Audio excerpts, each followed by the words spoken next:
Hello humans, welcome to The Frontline, a leadership and business podcast brought to you by Peregrine Corporate Services, an Isle of Man-based fiduciary provider. My name is Martin Hall, and thanks for listening. In this podcast, we chat to an array of business leaders from different sectors to learn more about them, their market, skill sets and knowledge. We hope you enjoy. Today I'm joined by Joseph and Christian. Thanks for joining me today. Thank you very much. Thank you for having us. Pleasure. So we're going to chat about cybersecurity. Christian, we know each other from previous life, I guess, from other businesses. You're fairly new to the business, and I thought it was maybe a good starting point. You've been with the business a little while now, and I suppose it opened your eyes moving into that cyberspace area and realizing how much needs to be, or how important it is to the. It is eye opening. I mean, if you work in a non-IT or non-cyber world, you don't think about what is actually going on in the cyberspace. Most companies worry about the basics, firewall and antivirus. But if you, like me, come new to the industry and the guys tell you, actually these are the basics, they don't actually help very much, and actually know what's going on your network. It is eye opening. And from what I generally, it's obviously this. Certainly in the finance world, is this IT infrastructure. This is just it's really a separate layer that often gets bought into the IT infrastructure of any softwares, etc. That it's not a blurred line, but that they're clearly distinctively different things that need to be considered. It is. They work together, but I mean, cyber is a completely different industry as such, and Joseph obviously knows a lot more about that. Yeah. But from what I've learned is, as a finance professional, I mean, we think it's the same. I mean, the IT guys know everything about cyber, so you need a good IT guy and he will make sure it's fine. When you go into that space, you actually learn it's a completely different training, and the cyber technology is actually completely different technology. So the IT guys not necessarily know what it does, but it complements each other. They work together, and if you have the right setup, they are, better together. Yeah. Okay. So maybe start digging into the technical side a little bit, maybe provide a bit of background, Joseph, to your background, okay, where you even got into the industry and where it's taken you to this point. It's about 8 years journey now for me in the industry of cybersecurity. When I first moved into the UK, I was not very clear. That was 2012. Wasn't very clear on what I was going to do with IT, but luckily for me, I met a professor in cybersecurity who was able to assess my personality, my behavior, and say, "Oh, you're a very curious person. You like challenges and all that. Okay, there's this project for you. Go solve it." So it was just solving problems, complex problems. Sometimes it says, scan the internet, scan the websites, authorized websites and things like that. Find problems, give me a report. So that was 8 years ago when I started. And before you know it, I started doing my project on cybersecurity. So that curiosity was steered from the very beginning. Then the challenges I was experiencing. I noticed cybersecurity has many facets, software, networks, operating systems, and then applications on operating systems that run on the operating systems, and background processes and all those things, so that's inspired me to create a business. During my doctoral study, I started doing cybersecurity consulting for a lot of companies. I was a freelance cyber threat intelligence analyst. It was at one point, it was on my LinkedIn, the only thing I had on my LinkedIn profile. So it's an interesting journey.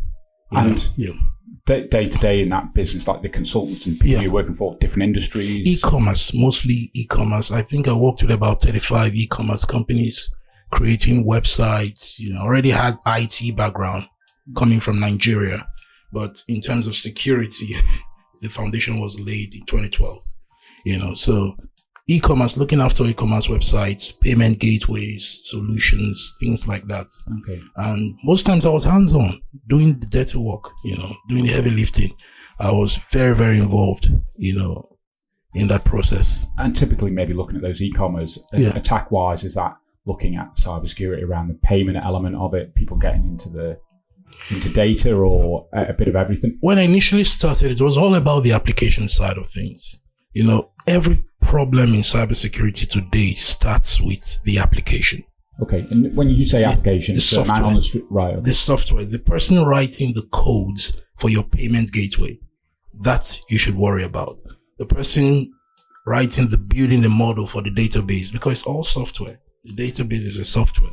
So if there's a problem there, once they get into your network, they can, compromise the security of an existing vulnerable application. So back in the day, that was about 5 years ago, I actively started, doing in-depth analysis of applications, web applications, Android applications. I noticed Android picked a lot of interest in the cybersecurity community. So you will be surprised what people write as software code, And the whole problem is... I might even could understand it. Yeah. But yeah. the whole problem starts with a lot of people not getting enough training. I think the technology space is lacking that effective training. Nowadays, you get a youngster who's going to watch YouTube video and start replicating everything. And before you know it, is already paid to do things like that without understanding the whys, the nitty-gritty of the underlying technology. So perhaps, I guess in early years, Yeah. I guess if someone's learning how to code and build, part of that fundamental education is that side, but also the cyber side of it. You can't leave holes in this for these reasons. Yes. Right. So an experienced person who understands computer science and understands maths, very important, algorithms and all those things, and why things are the way they are, will probably not make some basic mistakes we're experiencing in the world today, So that's one good observation. So one thing I noticed from the LinkedIn profile as well is work in the blockchain area. Yeah. So I bring that in because something from just an observer of that area, and whether it goes on in other parts of coding and that area in general, is that when they're building blockchains, I've seen where they post out opportunities for people to break the code. Yeah. And then offer a reward for that. Yeah. And I guess that's trying to plug those holes for those. That's when you talk about we'll call them bug bounty, right? But if a lot of companies take security very seriously right from the get-go, right from the foundation, if they involve security analysts in building these models, the functions, the methods around those applications, there will be very, very less demand for bug bounties, and code breaking activities. But unfortunately, security is an afterthought. People don't really think about it. Most times you see in software development projects, the guys who take center stage are the project managers, and the business analysts, and that's it. The security guys are called after the project is completed and maybe deployed to production. So if it's deployed to production, it will cost you more. Looking for bug bounty people is expensive. Microsoft spends millions every year on bug bounty programs. So I'd imagine like a lot of those businesses, they're generally in the startup phase. So often, I guess, cost is an aspect. So they're looking at the quickest route to market, and but that's the I'm not excusing the behavior. I know. But It's trying to strike that balance, and unfortunately, it's still costing them more. When you have a problem, for example, the blockchain where I worked, for 2 years, I saw that if there is a problem with your application, not only will you lose integrity with businesses, with customers, but a lot of people will lose money. Because when you miss a payment in the blockchain space, if you make payment, it goes to nowhere. So that is lost. It's not like a banking system where the bank can do a trace and find where the money was and recover. There's no recovery. So you miss one digit, or the application was not able to process. There was no good, there's a word for it now, checksum. There's no good checksum in place to check which address you're paying to in the code. There's a mistake in the checksum, the memory problem, buffer overflows. The money is gone. It belongs to nobody, so that's a serious problem. So it can affect global economy in that regard. And not to really want to talk about cybersecurity today, but just blockchain in general. That's since I suppose it's certainly from the Bitcoin 2008, 2009. Yeah. Do you see that as fundamental part of life going forward, that and integrating more and more into businesses? Yes, blockchain, personally, I think is a revolution, right? It's a revolution on the existing economic framework in the world. After the economic crisis in 2008, somebody or some group of persons under the pseudonym of Satoshi Nakamoto. So they developed this new algorithm, new construct, new paper that why can't we decentralize the payment system, take control from the central banks, the central authorities, kind of democratizing money, and that idea is what is not going to die, because it's going to happen. I predict it happening with social media as well. With the latest level of censorship on social media, we're going to see a decentralization of that kind of system going forward. And most of all, a lot of digitized services will be decentralized, will follow that blockchain model. I'm interested in your thoughts on that, because if you look at something like Twitter as an example, where there's there's elements of sensitivity going on around that, and this world we live in where certainly most of us have free speech. There's then that balance between, if it becomes, I guess my simple mind is, it becomes decentralized, you can post whatever you like. You then get into an area where people are posting hate, crime, etc. How do we get, as a society, get that balance right? Because if you give everyone that complete freedom, then inevitably... people have always posted hate, just that we don't have a platform for it. Hate has always existed. How did you stop it in the past? You just arrest criminals. There's law enforcement for that. So if somebody, let the law take its course. Don't censor any platform. Don't stop people from saying what they want to say. But if what they say is illegal, then let law enforcement do their job. It's that simple. So the platform is there. That is why we are aware today. The social media, the ubiquitous platform is aware. The awareness is high now. The distribution, the mass interpersonal persuasion is high. But I still believe we should allow people the benefit of doubt to make their choices, make their decisions. I've seen or read little bits about where almost the community, so we were all on Twitter, for example, the community really self-governs itself. So if there is hate going on, if that's just an example, then the community as a whole can, for want of a better word, vote people off and get rid of people, and becomes a self-governing, instead of relying on this police force or these police, the people police themselves, which to me sounds like a wonderful idea. Somehow. People, I think people will call you out when you post hate and all those things. If you try to censor, it's just like walking around with a duct tape trying to cover people's mouths in real world. It's not possible. Let them say what they want to say.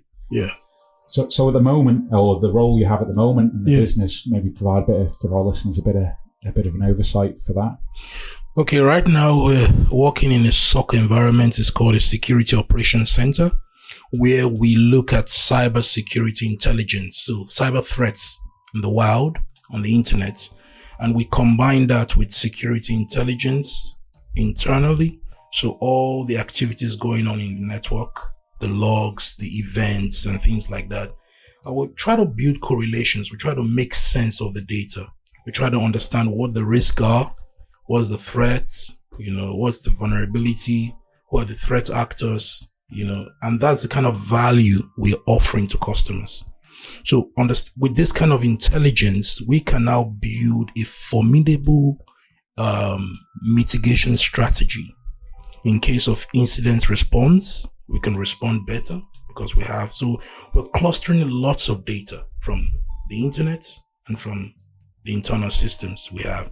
And that's the value we're giving customers now. Knowledge to respond and to mitigate against threats.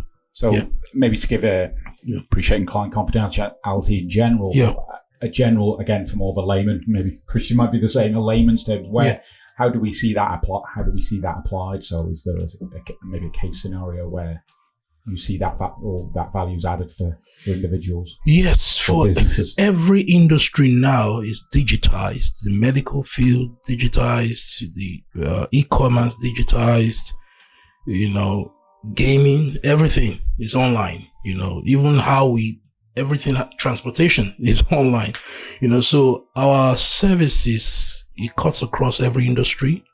We can pull data from any device, right? As long as we have our agents or probes on those environments. And does that pull of data vary depending on the industry? Or the principles the same? The principles for intelligence gathering may be different, right? But the technology to pull the data is still the same data. As long as it's an operating system that is well known, Windows, Linux, or standard operating systems, we could draw data. As long as it's network devices that supports the protocols like SNMP, WMI, all those standard networking protocols, of course we could pull those data, but in terms of giving value, of course, it's going to be handy to have people who have experience in financial sectors, people who have experience in e-commerce sectors, because there are various variants of malicious softwares for different purpose, for different industry.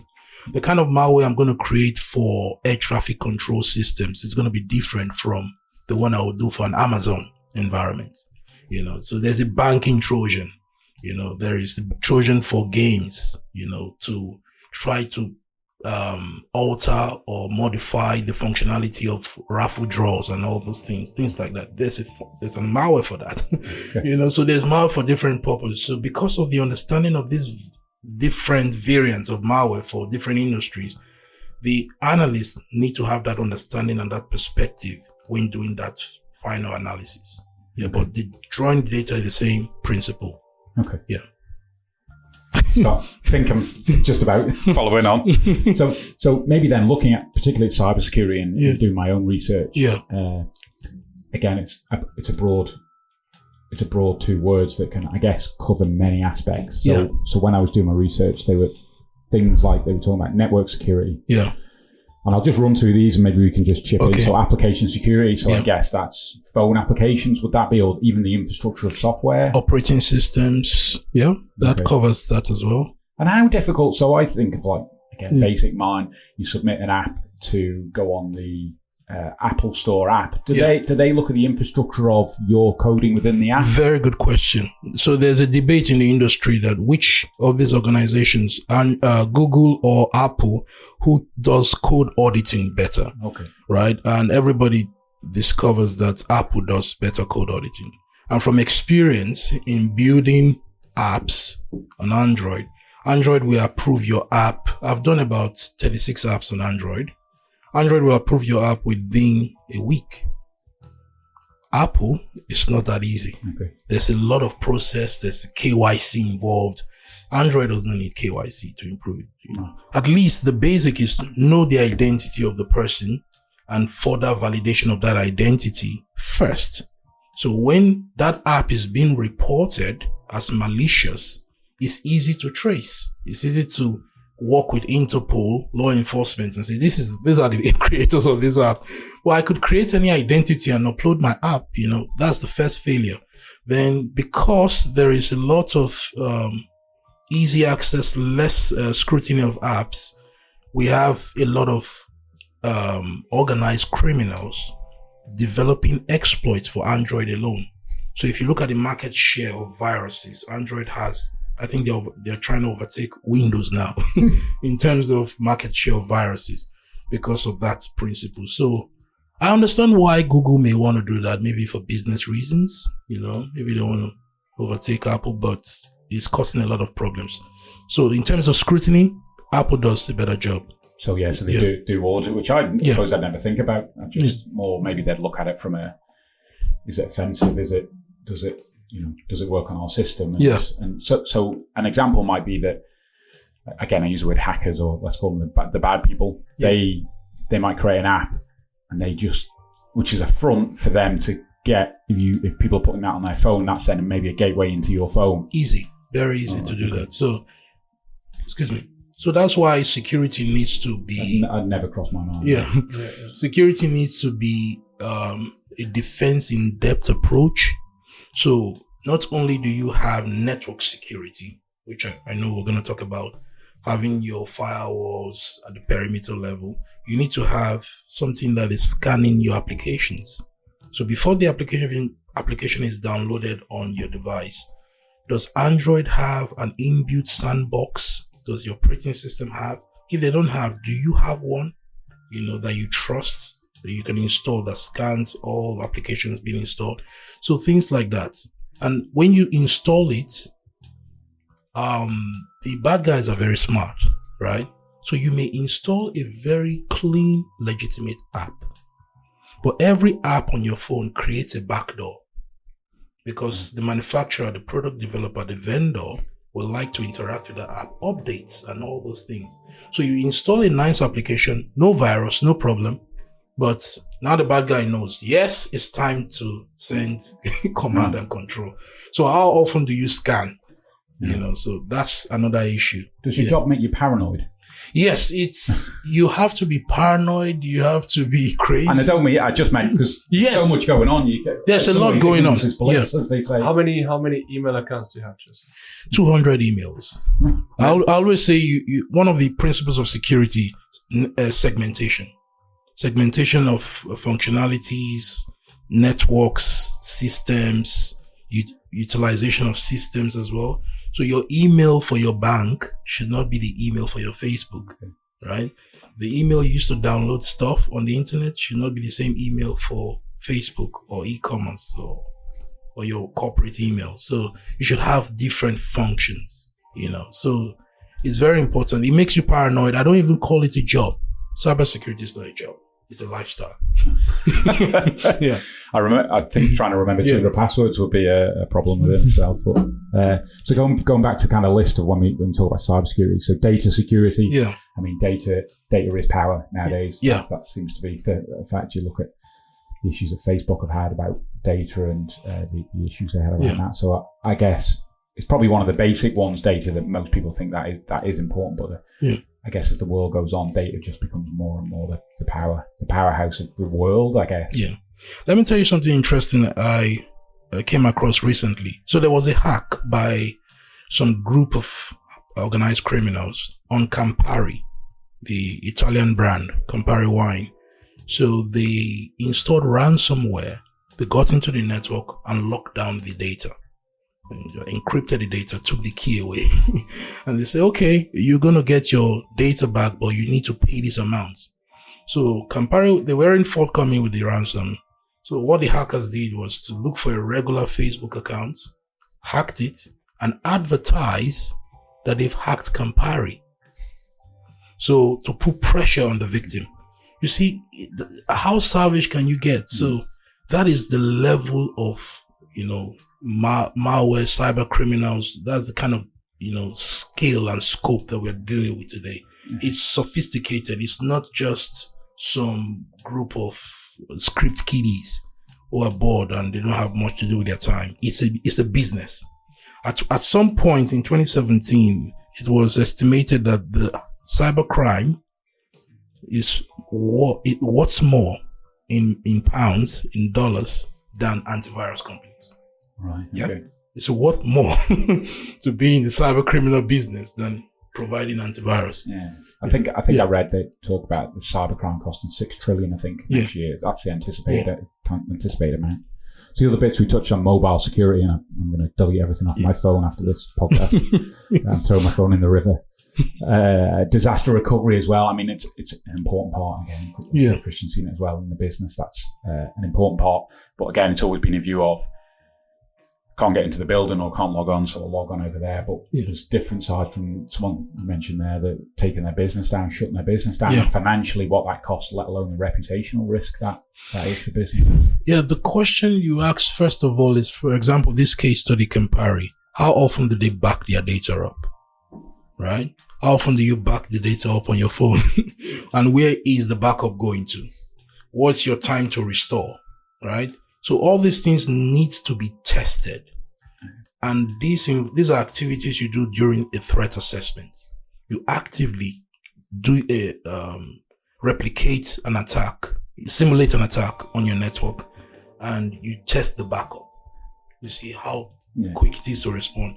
If somebody encrypts your environment, your network with malware, how quick is it to recover, set up a new network and carry on business? I say, screw you, you know? Yeah. So backup is one of the primary and underestimated security feature for a lot of organizations. I wonder that restart time is maybe more in people's focus, maybe a little bit more now with what's happened with COVID, everyone having to sort of adapt.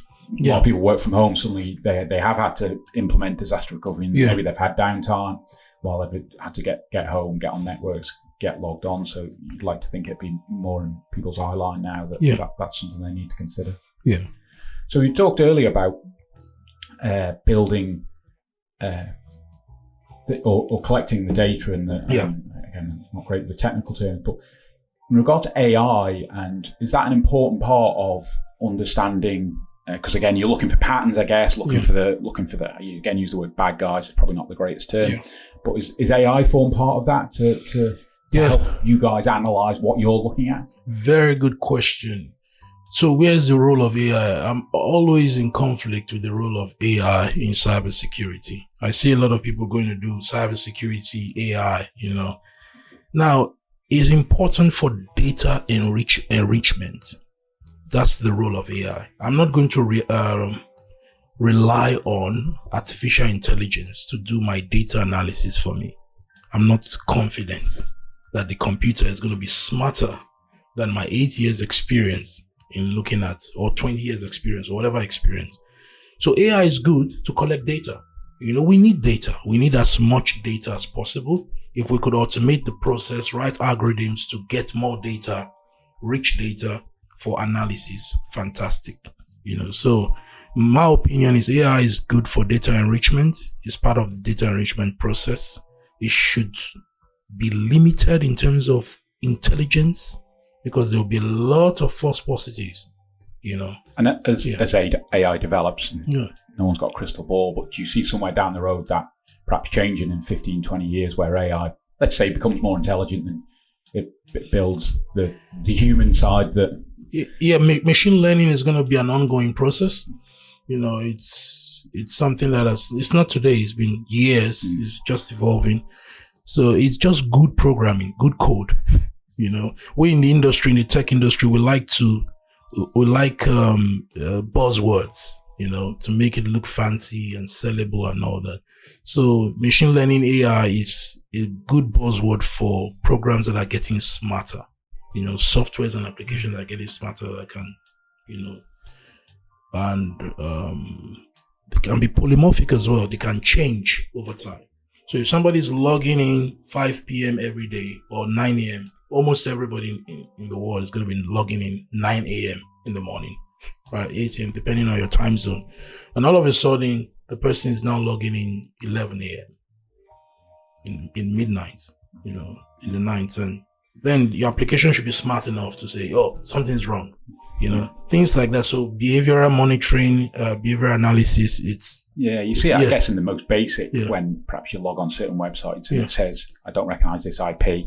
So it's seen as something inconsistent in your behavior. I guess like banks as well, where they make a transaction that seems inconsistent. I guess a lot of that's AI working in the background. I suppose not to quite get onto the Terminator and Skynet, but that thing where the intelligence, that's kind of why I was asking the question, if AI gets to that position of, if not quite Skynet and the Terminator and taking over the world, but if it's self-learning, surely there's a process where it will, I use the word outlearn us humans in just in a timeline frame. I don't think so. The human brain is more complex than AI. That's my argument. Some people may not agree with me, you know, but I don't think it's going to get to that process where, but there's always, the first thing they told us about computers is computer intelligence or a dummy. You know, that's the first basic 101 of computer. It's a dummy. You know, it's inputs, garbage in, garbage out. It's what you program in. You could alter the program if you want. So just to tie back to mention about blockchain earlier, and one of the conversations I had with someone else around quantum computing. Doesn't mean a lot to me. But power, I guess, it comes down to of computing. Is there again, we talk about this, people talk, I believe, that maybe one day blockchain can be unwound, if that's the right, again, not great terminology, with quantum computing. Again, just maybe your thoughts on quantum computing in general, maybe a little bit what that is, which I believe is just power of the computer. Yeah. So quantum computing, I think that I have a personal opinion on that. It should be restricted. It's just like giving an 18-year-old boy a machine gun. The first time you go to buy a gun and it's not a pistol you're giving a machine gun. You don't need it, right? It should be limited to organizations that really need to use it, because it's going to alter a lot of things in the security world. So can I just ask if that's a general comment, and then you apply the comment earlier about freedom of speech, do what you want, decentralized. Why does that have to be under someone's control but not censorship? Just to challenge you. Okay, good. I will explain. The security controls we're developing is not growing very, very fast. The technology outgrows the security controls. Let's say you're bringing in quantum computing. We already have an encryption algorithm, encryption cipher algorithm, SHA-256, AES 128, AES 256, things like that, right? It's been static for years. We have MD5s, Sorry to disturb you with those encryptors, those jargons. I know them well. Yeah. So how fast are they growing? It's slow, right? Google just developed the first quantum computer that may challenge SHA-256 in 5 years. So how good are our mathematicians in the labs developing complicated encryption algorithms that no quantum computer can break? The growth rate is like this. It's disproportionately, large. So the basic idea, what he's saying is that quantum computers are so powerful, no password will withstand them. Whereas the most powerful normal computer these days won't get through a very secure password, or will take a very, very long time. Whereas a quantum computer is so powerful that all our crack security your password easily. Or 200. So maybe just slightly, having just watched the Snowden documentary on Amazon, which I want to talk about data protection, I suppose, within a business, but applying that to that philosophy of, just entrust the big companies with that power, with the quantum power. How do we as a society, if you look at the Snowden situation, where he's uncovered that they were spying on every, American citizen, why should we trust Google with that bit like quantum computer? Or is it that's less risk than giving it to everyone? There's some risk there in letting them have that power. There's already a risk already with the existing technology model we have, especially with operational technologies. Operational technologies, as you know they are behind time.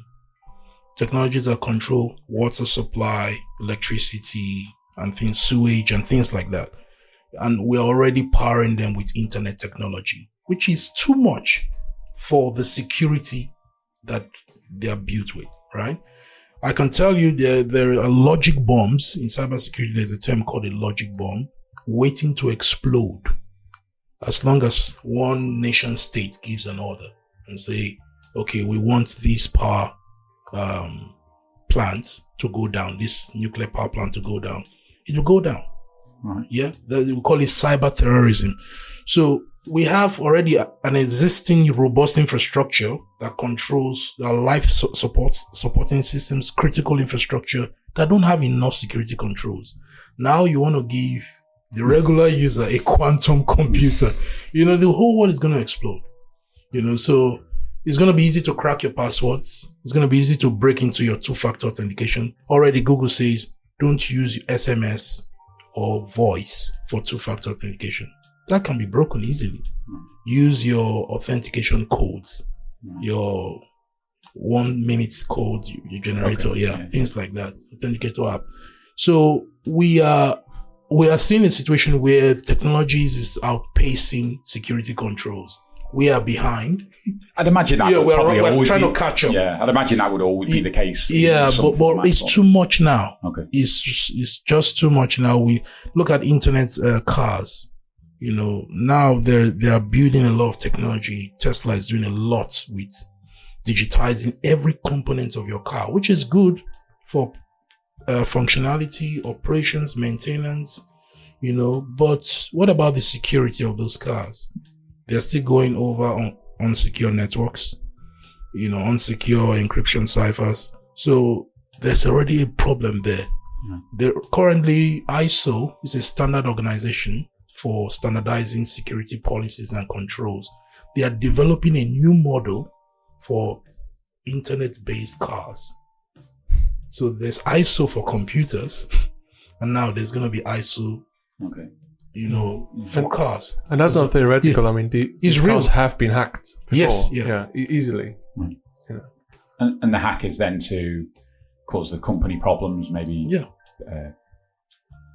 What's the word? Ask for ransom, just cause chaos. Just be a pain.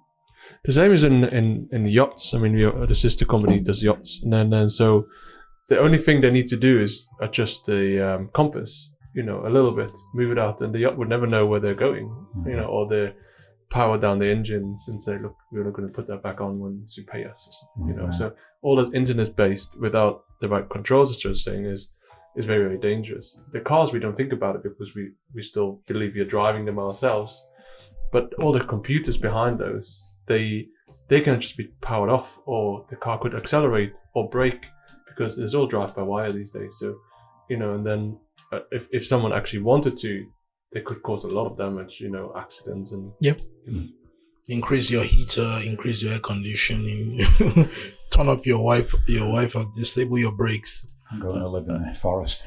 There's no one. Have you ever noticed when you go to the airports, the systems they use to book your tickets and print your tickets, it looks different. The operating system. It's not your regular Windows 10 and things like that. It's for a reason. So if you really want to be secure, build your own security infrastructure. Get your own type of operating system. Build your hardware. Just like North Korea is doing. They don't use Windows. They don't use Linux. They have their own infrastructure. So it's going to be difficult. India is already concerned now. Every infrastructure they use is supplied by China because it's cheap. Now they're worried. It's so easy for China to break into India because we built your masts, we built your networks, we control your hardware and software. So it's so easy. Terrifying. Go back to the Snowden thing before cybersecurity in general again. As a man on the street, you think of cybersecurity and someone trying to hack in. Inside, So this is obviously inside, getting data out. Is that an area you guys work in? It's the biggest concern right now. You need to be very smart as a hacker to break into a network, right? Or you need to be a good social engineer to trick people to click on links, deceive people. Well, that can be handled. We have plans, mitigation for that. The biggest threat is disgruntled employees, unhappy employees that could be bribed. There are cases where the criminals now will give an employee £1 million. Or simply forced to through other means, financial means. To open the door from the inside. So it's a big concern, and that is why active monitoring, principle of least privileged, you shouldn't give everybody there are many rooms in this building. Some people should not have access to certain buildings, restrictions. That's the mitigation. A lot of training, so it's going to come on to that, I guess. It's about a lot of education. A lot of training. I think the first is a lot of companies wouldn't know what their employees do with the data they have. They have access to all the files on a central filing system. And you wouldn't know whether some employee is disgruntled or forced to, find data, and they could just download the whole drive, and most companies wouldn't know. And then some of the big hacks are actually insider, revealing information and saying, look, here we go. And I think that's a lot of companies are not aware of that. There's a case I just remembered now recently, it was a few months ago, where Elon Musk, Tesla, was hacked. He wasn't hacked from the outside.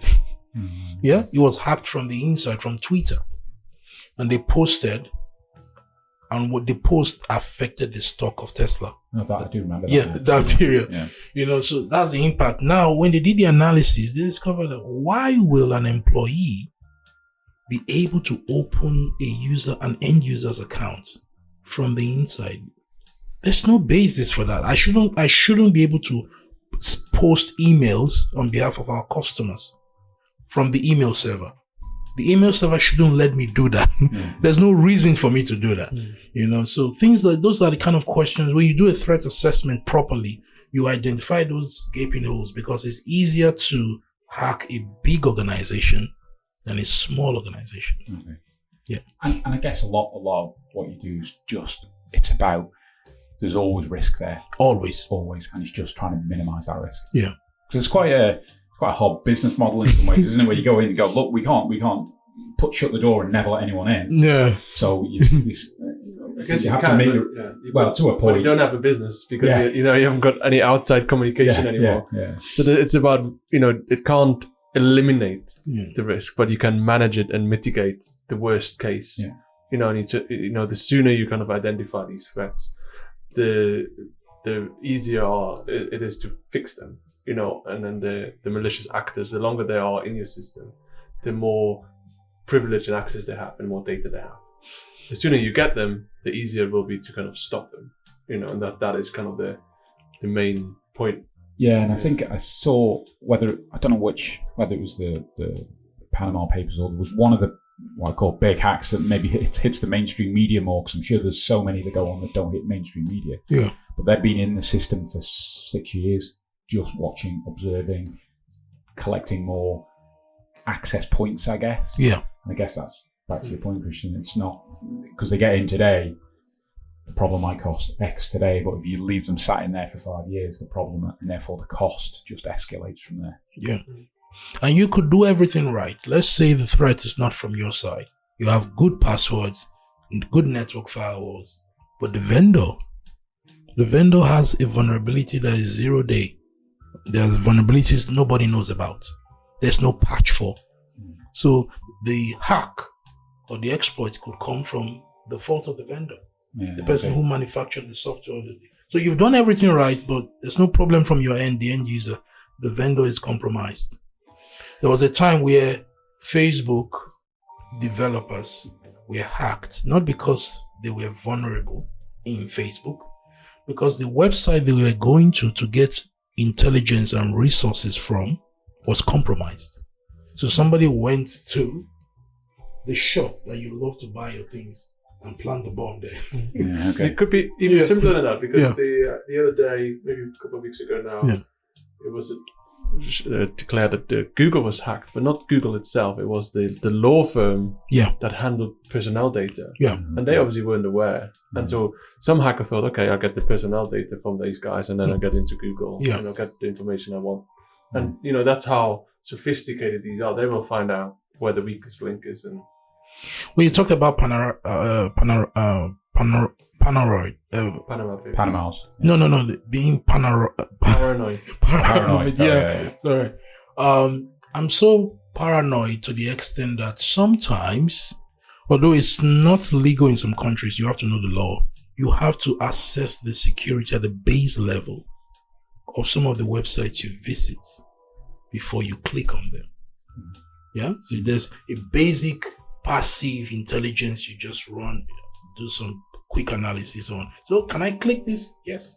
You could take the URL of the website, run it through an open source threat intelligence database, and it's going to tell you, it's going to scan the website against a lot of anti-malware APIs to tell you what the threat is in the website. Okay, it's safe. Okay. So those are kind of practice I do. Even if you're going to the BBC, scan the BBC before you click on the BBC. Yeah. Well, I'll throw my phone in the river now, so I don't need to think about it. So just on that vendor point, I suppose coming what I kind of consider attacking in through the side door or the back door. When you look at what's happened with COVID and everyone adapting to go, or a lot of people adapting to work from home, perhaps they've taken their own work PC home, or they've just logged in from home, but they're logging on from their own broadband network at home. Yeah, I assume that poses a load of risks. Again, you'd like to think businesses would have more in their eye line, but often you feel when you're in your office, you're in a building, the infrastructure's there, you're suddenly stepping out. I guess that they're weak points that people need to consider now and going forward, because I guess working from home is going to be more and more thing. Yeah. So all these things can be covered when you do about 4 things. First of all, you do risk assessment, of course. It's very theoretical. It needs experience to do asset-based risk assessment. Then you do threat assessment. This is where you take a step forward to look at actively what are the potential threat sources. What are the capabilities of the threat sources? You need to understand what they are capable of doing, and then look at the potential assets. So a correlation between a threat source, their capabilities, and your assets will give you a good picture of what to do, a good threat model. Then you do vulnerability assessment. You start analyzing based on intelligence and the risk assessment, the threat model, you have a vulnerability assessment.